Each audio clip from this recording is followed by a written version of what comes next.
Hello student, स्वागत है आपका हमारे यूट्यूब चैनल अभी रॉय पीसीएम क्लासेस में। स्टूडेंट, आज फिर फिजिक्स विषय के अंतर्गत एक मोस्ट इंपोर्टेंट टॉपिक पढ़ने वाले हैं जो कि बहुत ही इंपॉर्टेंट है। बोर्ड एग्जाम में हर साल पूछा जाता है। ये क्वेश्चन जो है बोर्ड एग्जाम में 5 अंक का पूछा जाता है, इसलिए इसे तैयार करके अवश्य जाएं। ये कितनी बार नहीं पूछा गया है, बहुत बार बोर्ड एग्जाम में ये पूछा गया है। यह क्वेश्चन बोर्ड एग्जाम की दृष्टि से बहुत ही इंपॉर्टेंट क्वेश्चन है, जिसे आज हम इस वीडियो में पढ़ने वाले हैं। तो इसे मिस ना करें, क्योंकि ये हर साल पूछा जाता है। ये मॉडल पेपर से मैं इस क्वेश्चन को लेके आया हूँ। ठीक है स्टूडेंट, और किस प्रकार से लिखना है वो भी मैं आपको इसमें बताऊंगा। जैसा कि मैं आपको लिख के ही लेके आता हूँ ताकि आपको पता पड़ सके कि किस प्रकार से बोर्ड में लिखना है। ठीक है स्टूडेंट, तो आज जो हम पढ़ने वाले हैं इस टॉपिक में, वो टॉपिक का जो नाम है वो पढ़ने वाले हैं दो समांतर धारावाही चालक तारों के बीच चुंबकीय बल। ठीक है, हम स्टूडेंट बने रहिए वीडियो के एंड तक। यदि चैनल पे नहीं हो तो चैनल को सब्सक्राइब कर लें, बेल आइकन को प्रेस कर ऑल पे जाकर के क्लिक कर दें ताकि आने वाली वीडियो की नोटिफिकेशन आपको मिल सके। चलते हैं स्टूडेंट, वीडियो को स्टार्ट करते हैं। चलिए स्टूडेंट, आज जो हम इस वीडियो में पढ़ने वाले हैं दो समांतर धारावाही चालक तारों के बीच चुंबकीय बल, यानी कि दो समांतर धारावाही चालक। चालक यानी कि तार भी हो सकता, तार हैं, क्या हैं, तार हैं। दो धारावाही तार हैं, यानी जिसमें धारा प्रवाहित हो सके, इसलिए इसे कहते हैं धारावाही चालक। ठीक है, नहीं चालक यानी कि इसमें आवेश का प्रवाह हो सके। तो दो समांतर धारावाही चालक तारों के बीच चुंबकीय बल की हमें यहाँ पर गणना करनी है।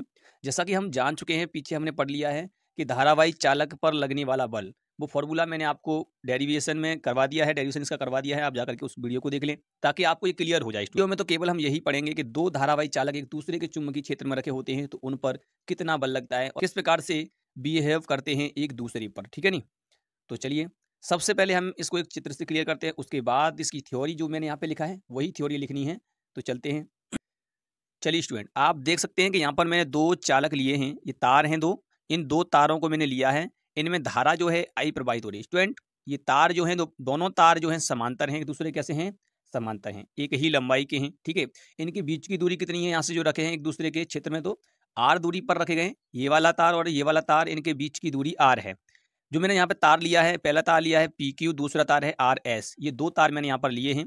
इन दोनों तारों में धारा I1 I2 प्रवाहित हो रही है। ठीक है, अब धारा प्रवाहित होती है तो वायु सेवेट ऑस्टेड के नियमानुसार चालक के चारों तरफ एक चुंबकीय क्षेत्र उत्पन्न हो जाता है। तो इसके कारण भी चुंबकीय क्षेत्र होगा इसके चारों ओर, और इसके कारण भी चुंबकीय क्षेत्र होगा।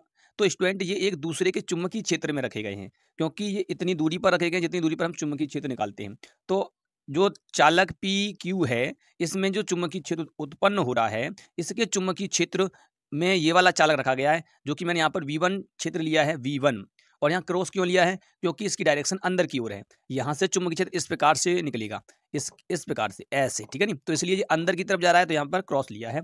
और ये B1 दिखा रहा है, ये B1 पी क्यू चालक का चुंबकीय क्षेत्र है। ठीक है स्टूडेंट, और इसमें धारा प्रवाहित हो रही है, इसके कारण भी चुंबकीय क्षेत्र होगा, वो इसके कारण ये होगा। यहाँ पर डॉट क्यों दिखाया है, क्योंकि अगर यहाँ पर तुम सीधे हाथ का नियम लगाओ, वो तुम्हें बताता है कि यहाँ पर चुंबकीय क्षेत्र की डायरेक्शन जो होगी वो बाहर की तरफ होगी। इस प्रकार से जाएंगे अंदर की तरफ और बाहर की तरफ आएंगे। तो यानी कि हम इस हैंड का प्रयोग कर सकते हैं, अंगूठा धारा की दिशा में उंगलियां घुमाएंगे तो उंगलियां जिस डायरेक्शन में घूमती हैं वही चुंबकीय क्षेत्र की डायरेक्शन होती है। तो बाहर की तरफ है यहाँ पर, इसलिए यहाँ पर B2 डॉट से दिखाया है यहाँ पे। अब ये दोनों चालक एक दूसरे के चुंबकीय क्षेत्र में यहाँ पर रखे गए हैं। ठीक है स्टूडेंट, यहाँ पर दोनों चालक जो हैं वो एक दूसरे के काम रखे गए हैं, चुंबकीय क्षेत्र में रखे गए हैं। तो अब ये एक दूसरे पर बल लगाएंगे। एक बात और ध्यान रखना है कि दोनों चालकों में जो धारा है वो एक ही डायरेक्शन में प्रवाहित है, एक ही डायरेक्शन में धारा यहाँ पर क्या हो रही है, प्रवाहित हो रही है। ठीक है स्टूडेंट, तो और ये कितनी दूरी पर है, आर दूरी पर। इतना हमें डायग्राम बनाना है, इतना ही चित्र बनाना है, और यही चीज हमें क्या लिखना है, थ्योरी में लिखना है। ठीक है स्टूडेंट, तो यही चीज हमें थ्योरी में लिखना है। तो चलिए मैं इसको लिख देता हूँ। ये किस प्रकार से रखे गए हैं कि माना दो समांतर तार पी क्यू और आर एस हैं, जो कि एक दूसरे के समांतर हैं। कैसे हैं, एक दूसरे के समांतर हैं, जिसमें धारा I1 I2 प्रवाहित है।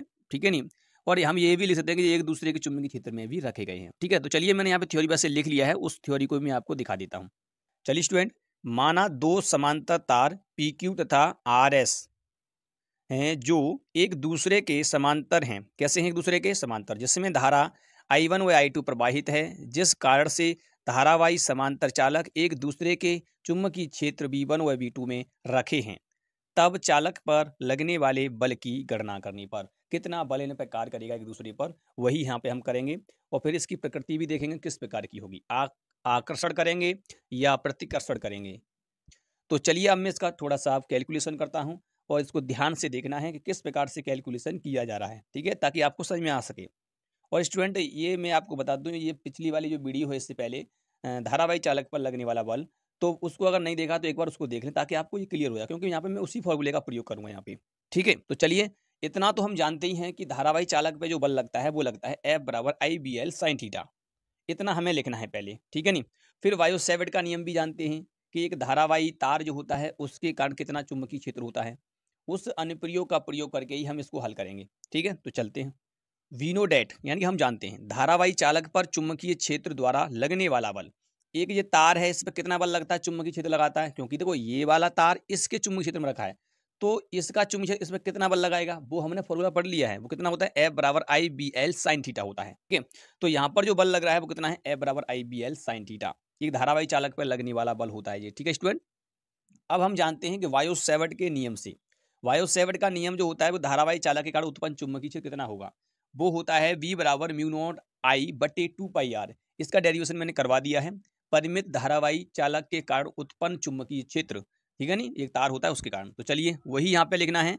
तो वायो सेवर्ट नियम से धारावाही चालक के कारण चुंबकीय क्षेत्र यानी कि उत्पन्न चुंबकीय क्षेत्र कितना है, B बराबर म्यू नॉट I बटे 2 पाई R। ये फॉर्मूला होते हैं दो, ठीक है। इन फॉर्मूलाओं का हम प्रयोग करेंगे स्टूडेंट, एक बल का फॉर्मूला और एक चुंबकीय क्षेत्र का फॉर्मूला। अभी मैंने कुछ किया नहीं है, केवल मैंने आपको बताया है कि ये फॉर्मूला है, धारावाही चालक पर जो बल लगता है उसका फॉर्मूला ये है, और जो चुंबकीय क्षेत्र होता है एक धारावाही चालक का उसका फॉर्मूला ये है। तो अब हम इन्हीं दोनों फॉर्मूलों का प्रयोग इन दोनों चालकों पर लगाएंगे। ये दोनों चालक में आपको दिखाई दे रहे हैं, इन दोनों चालकों के लिए प्रयोग करेंगे। इस पर कितना बल होगा, इसका चुंबकीय क्षेत्र कितना होगा, ऐसे करके हम निकालेंगे।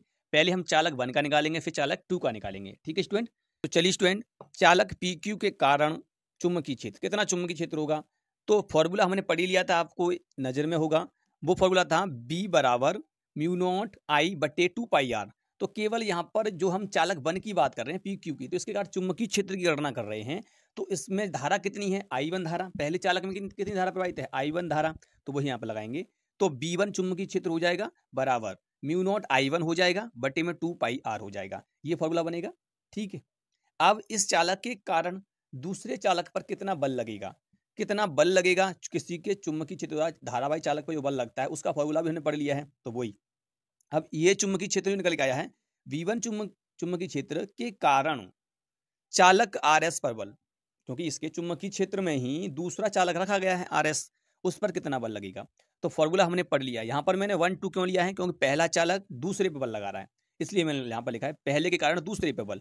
तो F12 जो निकल के आएगा वो फॉर्मूला क्या हो जाएगा, देखो चालक 2 में धारा है वो है I2, और चुंबकीय क्षेत्र हो जाएगा हमारा ये वाला V1, लंबाई तो उतना ही रहेगा साइन थीटा, थीटा जो है वो 0 डिग्री 90 डिग्री होगा, तो यहाँ पर 90 डिग्री रख देंगे। यहाँ पर जब 90 डिग्री रख दिया जाएगा तो ये फॉर्मूला आपका कुछ इस प्रकार से निकल आएगा, ये I2B1L साइन 90 डिग्री, और यहाँ से इसको कर देंगे तो ये निकल के आएगा F12 बराबर निकल के आएगा I2V1L। अब V1 का जो हमने मान निकाला है, V1 का मान क्या निकाला आप देख सकते हैं, ऊपर जो निकाला है ये वाला, इस मान को उठा करके हम इसमें रख देंगे। तो जब मैं इस मान को उठा करके इसमें रखूंगा तो देखिए ये इस प्रकार से हो जाएगा, म्यू नॉट I1 बटे 2 पाई R L, L तो है ही यहाँ पर, तो ये हो जाएगा म्यू नॉट I1 I2 बटे 2 पाई R L, L को हम इसके बट्टे में ले आएंगे, ठीक है। तो L को इसके बट्टे में ले आए तो F12 बट्टे L बराबर हो जाएगा म्यू नॉट I1 I2 बट्टे 2 पाई R, ठीक है स्टूडेंट। तो इतना हो जाएगा यहाँ पर, ये समीकरण इसको मान लेंगे फर्स्ट समीकरण। अभी हमने चालक 1 के कारण उत्पन्न चुंबकीय क्षेत्र और उसके चुंबकीय क्षेत्र द्वारा चालक 2 पर लगने वाला बल निकाला है। अब हम दूसरे चालक के लिए बात करते हैं, क्योंकि दूसरे चालक में भी तो धारा प्रवाहित हो रही है I2। अब जब दूसरे चालक में धारा I2 प्रवाहित हो रही है, आपको मैं दिखा देता हूं एक बार। ये चालक 2 है, हमने पहले निकाल लिया चालक PQ के कारण, यानी कि इससे पहला चालक, इसके कारण कितना चुंबकीय क्षेत्र था वो निकाला, और इसके चुंबकीय क्षेत्र यानी B1 में जो जी वाला चालक रखा गया तो इसमें कितना बल था ये निकाल लिया। अब हम बात करेंगे RS चालक की। RS चालक के कारण कितना चुंबकीय क्षेत्र R दूरी पर होगा, यानी कि R दूरी पे तो है ये दोनों चालक, तो यहाँ पे R दूरी पे कितना चुंबकीय क्षेत्र होगा, यानी कि B2 की बात करेंगे। B2 चुंबकीय क्षेत्र जब निकालेंगे तो वो चुंबकीय क्षेत्र इस चालक पे कितना बल लगेगा वो भी निकालेंगे। तो मैं उसी की बात कर रहा हूँ, यानी कि अब हम चालक 2 यानी कि RS की बात कर रहे हैं। RS के कारण कितना चुंबकीय क्षेत्र होगा पहले वो निकालेंगे, फिर इसके चुंबकीय क्षेत्र द्वारा यानी V2 के कारण इस चालक पर यानी PQ पर कितना बल होगा वो निकालेंगे। तो चलते हैं स्टूडेंट, अब हम बात करते हैं चालक RS के कारण चुंबकीय क्षेत्र कितना होगा। तो चालक आर एस के कारण चुंबकीय क्षेत्र जो होगा वो होगा B2 बराबर म्यू नॉट I2, क्योंकि फॉर्मूला सिंपल है। वायु सेवर्ट का अनुप्रयोग हमने पढ़ा है, परिमित लंबाई के धारावाही चालक के कारण उत्पन्न चुंबकीय क्षेत्र। उसका जो मैंने फॉर्मूला पढ़ा था उसमें पढ़ा था मैंने V बराबर आता है, वो फॉर्मूला B बराबर म्यू नॉट I बट्टे में होता है 2πr, ये होता है स्टूडेंट। तो बस हमने इसी फॉर्मूले में रखना है सब कुछ। I कितना है, चालक 2 की धारा, तो चालक 2 की धारा I2, चुंबकीय क्षेत्र कौन सा निकाल रहे हैं हम, B2, तो B2 वो सेम है, दूरी वगैरह तो सेम है, तो वो उतना ही रहेगा, तो ये चुंबकीय क्षेत्र हो जाएगा। अब इतने चुंबकीय क्षेत्र के कारण कितना बल लग रहा है तुम्हारी PQ चालक पर, तो वो निकालेंगे। तो चुंबकीय क्षेत्र V2 के कारण चालक PQ पर बल, तो फॉर्मूला हो जाएगा इसका उल्टा हो जाएगा, वहां पर 1 2 लग रहा था, अब यहाँ पर क्या लगेगा 2 1, यानी दूसरे के कारण पहले पे बल। तो यहाँ पर जो पहले चालक में कितनी धारा है I1, चुंबकीय क्षेत्र कौन सा लग रहा है B2, लंबाई तो L है ही है दोनों की, ठीक है नहीं, और साइन थीटा, यहाँ पे भी थीटा बराबर 90 डिग्री होगा, तो इस प्रकार से यहाँ से कहीं 90 का मान रखेंगे तो हो जाएगा F21 बराबर I1 V2 L sine 90 degree, और साइन 90 का मान होता है 1, तो ये 1 हो जाएगा, तो ये कितना हो जाएगा F21 बराबर I1 V2 L हो जाएगा। तो चलिए आगे की तरफ इसको करते हैं। अब यहाँ पर हो जाएगा F21 बराबर I1 V2 L, L को बट्टे में ले आएंगे यहाँ पर, क्योंकि यहाँ पर सॉरी पहले इसका मान रख लेंगे, V2 का मान जो है वो रख लेंगे, तो म्यू नॉट I2 बट्टे 2πr L हो जाएगा। अब यहाँ से L को इसके बट्टे में ले आएंगे तो ये हो जाएगा F21 बट्टे L बराबर हो जाएगा म्यू नॉट I1 I2 बट्टे 2πr। ये तुम्हारे दो समीकरण हो जाएंगे। इन दोनों समीकरणों को मैंने यहाँ पर लिख लिया, आप देख सकते हैं दोनों समीकरण निकल के आए थे, मैंने यहाँ पे भी लिख लिया है दोनों समीकरणों को, समीकरण 1 और समीकरण 2 से अगर हम करके देखें तो पहला समीकरण ये है था हमारा F12 बट्टे L बराबर म्यू नॉट I1 I2 बट्टे 2πr, यही था। दूसरा था हमारा F21 अभी निकल के आया है बट्टे L बराबर म्यू नॉट I1 I2 बट्टे 2πr। ये दोनों समीकरणों को अगर तुम देखो तो आपको क्या लगता है, ये वाली वैल्यू और ये वाली वैल्यू सेम है, दोनों वैल्यू सेम है, आप देख सकते हैं यहाँ पर I1 I2, यहाँ पे भी I1 I2, नीचे दूरी 2πr ये दिया है तुम्हें वो सेम है। तो इसका मतलब ये है कि ये वाला जो बल है, ये वाला बल चालक पर जो दोनों बल लग रहे हैं वो परिमाण में तो बराबर हैं। कैसे हैं, परिमाण में बराबर हैं। तो जब ये दोनों परिमाण में बराबर हैं तो इनका मतलब ये है कि दोनों बल जो होंगे वो कैसे होंगे, बराबर होंगे। तो F12L बराबर हो जाएगा F21 बटे L, ये दोनों परिमाण में कैसे हैं, बराबर हैं। तो इसमें थोड़ा सा लिखना है, क्या लिखेंगे, थोड़ा सा लिखेंगे, अर्थात दोनों बल परिमाण में समान हैं। कैसे हैं, परिमाण में समान हैं। अतः हम कह सकते हैं, अतः बल की दिशा के अनुसार, अगर हम बल की दिशा निकालें यहाँ पर, तो बल की दिशा के अनुसार एक दूसरे को आकर्षित करते हैं। कैसा करते हैं, आकर्षित करते हैं। अब आकर्षित कैसे करेंगे वो यहाँ पर हम देखते हैं। तो चलिए उसी चित्र पर चलते हैं पहली बात। चलिए स्टूडेंट, यहाँ पर हम बात करते हैं, बल तो दोनों पे बराबर निकल के आई, परंतु इन बल की डायरेक्शन क्या है वो देख लेते हैं। तो सबसे पहले हम चालक 1 की बात करते हैं, PQ चालक की बात करते हैं। PQ चालक पर बल किस प्रकार से लग रहा है, तो यहाँ तो चुंबकीय क्षेत्र बाहर की तरफ है, तो उंगलियां हम करनी है धारा की दिशा में, और उंगलियां घूमने की तरफ चाहिए, जहाँ चुंबकीय क्षेत्र बाहर की तरफ है तो उंगलियां बाहर की तरफ घूमनी चाहिए। तो इस प्रकार से करेंगे हम अपने हाथ को, इस प्रकार से उंगलियां कर देंगे और अपनी तरफ ऐसे करके घुमाएंगे, तो ये अंगूठा जो है अंदर की तरफ आएगा यहाँ पर। तो यहाँ पर जो बल होगा वो बल की डायरेक्शन इस प्रकार से होगी। ये किस बल की है, F12 की है, दो के कारण दूसरे के चुंबकीय क्षेत्र के कारण इस पर लगने वाला बल, ठीक है नहीं। इस पे अगर देखेंगे तो यहाँ पर देखो चुंबकीय क्षेत्र की डायरेक्शन अंदर की ओर है, तो उंगलियां इस प्रकार से की जाएंगी और अंदर की तरफ उंगलियां घुमाएंगे, अंगूठा दिखाएगा डायरेक्शन बल की। तो यहाँ पर जो बल की डायरेक्शन निकल के आएगी वो इस प्रकार से निकल के आएगी, इसे कहेंगे F21। तो ये दोनों बल जो हैं, आप क्या लगता है, ये वाला बल इसको इधर धक्का मार रहा है नहीं, पुश कर रहा है ना, ये दबा रहा है, इधर पास में आएंगे, कहाँ आएंगे, पास में आएंगे। तो इसका मतलब ये दोनों एक दूसरे को आकर्षित करते हैं जब धारा एक ही डायरेक्शन में प्रवाहित होती है, समांतर धारावाही चालकों में। तो ठीक है, तो चलिए मैं आपको इसका एक बेसिक डायग्राम है उसको दिखा देता हूँ। तो जब ये दोनों बल परिमाण में समान थे तो बल की दिशा क्या थी, आपको पता था कि ये एक दूसरे की ओर थी, यानी कि एक दूसरे को आकर्षण कर रहे थे, आकर्षण, ठीक है नहीं। तो यहाँ पे बल की दिशा के अनुसार ये एक दूसरे को आकर्षित करते हैं, जैसा कि आपको दिखाई दे रहा है।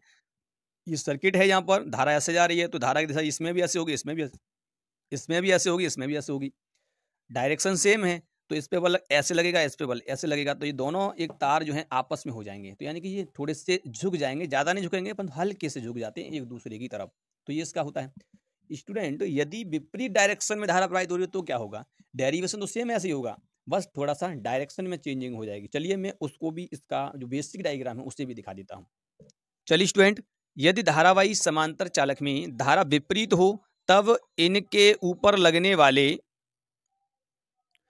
यदि धारावाही समांतर चालक में धारा विपरीत हो तब इनके ऊपर लगने वाला बल की दिशा के अनुसार प्रतिकर्षण करती हैं, जैसा कि चित्र में दिखाया गया है। अगर डायरेक्शन विपरीत है, आपको धारा की डायरेक्शन ऊपर दिखाई दे रही है, इसमें ऊपर है इसमें नीचे है, दोनों वही चालक हैं, तो क्या होगा इसमें, देखो यहाँ पर जब धारा ऊपर की तरफ है तो यहाँ पर क्रॉस आएगा चुंबकीय क्षेत्र में, और यहाँ पे नीचे की तरफ तो उल्टा करेंगे तो यहाँ पे भी क्रॉस आ जाएगा। पहले ऊपर थी तो इसलिए यहाँ डॉट था, अब नीचे है तो यहाँ पर क्या था, क्रॉस। तो दोनों का क्रॉस है तो दोनों उंगलियां बाहर की तरफ खुलेंगी। तो इस प्रकार से यहाँ पर देखेंगे तो ऐसे करके बाहर की तरफ, धारा तो ऐसे ही है ना, तो ऐसे तरह ऐसे आएगा, ठीक है। तो इसके चुंबकीय क्षेत्र की हम बात कर रहे हैं यहाँ पर, तो यहाँ पर चुंबकीय क्षेत्र, सॉरी यहाँ पर अंदर की तरफ है, अंदर की तरफ, बाहर की तरफ नहीं है, अंदर की तरफ, क्रॉस का मतलब अंदर की तरफ। तो जब अंदर की तरफ होंगी उंगलियां करेंगे तो अंदर की तरफ घूमेंगे तो अंगूठा इधर आएगा, यहाँ पर नीचे है तो इसका मतलब यहाँ पे भी क्या होगा, इधर की साइड वाला आएगा। तो दोनों बल विपरीत डायरेक्शन में एक दूसरे को क्या कर रहे हैं, पुश कर रहे हैं, धक्का लगा रहे हैं। तो इस कारण से ये करेंगे एक दूसरे को प्रतिकर्षण, जैसा कि इसका ये सर्किट दिया गया है बना करके, धारा ऐसे बह रही है, इसमें ऐसे धारा जा रही है, इस प्रकार जा रही है, तो ये एक दूसरे को फैल जाते हैं, हल्का सा फैल जाते हैं। तो इस प्रकार से होता है, डेरिवेशन तो सेम वैसा ही होगा, ठीक है स्टूडेंट। तो ये था आपका एक मोस्ट इंपोर्टेंट डेरिवेशन जो कि बोर्ड एग्जाम से बहुत ही रिलेटेड है, ज़्यादा ही से इसे बहुत ज़्यादा पूछा जाता है, इसको तैयार जरूर करके जाएं, ठीक है स्टूडेंट। तो उम्मीद करते हैं आपको समझ में आ चुका होगा। यदि वीडियो पसंद आई हो तो लाइक करें, शेयर करें, चैनल को सब्सक्राइब कर बेल आइकन को प्रेस जरूर कर दें ताकि आने वाली वीडियो की नोटिफिकेशन आपको मिल सके। मिलते हैं नेक्स्ट वीडियो में, तब तक के लिए जय हिंद।